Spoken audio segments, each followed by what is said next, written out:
La crise migratoire n'avait jamais vraiment cessé, mais elle ressurgit plus visible que jamais aux portes de l'Union européenne.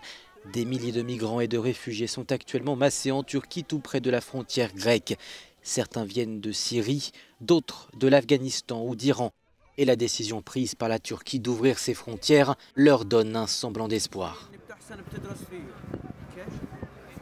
En Turquie, nous travaillons du matin au soir pour même pas 50 €.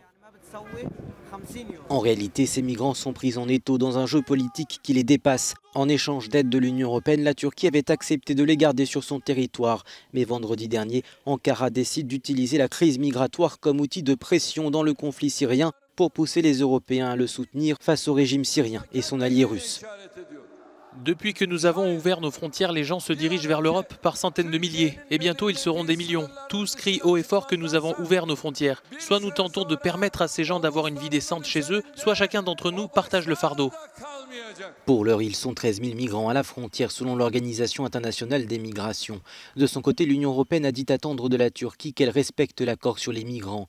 Selon le porte-parole d'Angela Merkel, la moitié des 6 milliards d'euros promis à la Turquie a été versée.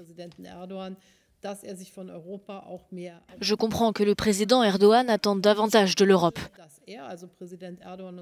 En même temps, je trouve inacceptable que lui et son gouvernement mettent cette insatisfaction sur le dos des réfugiés. La Turquie avait assuré ces derniers mois ne plus pouvoir faire face à un nouvel afflux de réfugiés depuis la province d'Idleb en Syrie. La Turquie, pays de 80 millions d'habitants, accueille actuellement plus de 3,6 millions de migrants et de réfugiés, en majorité des Syriens.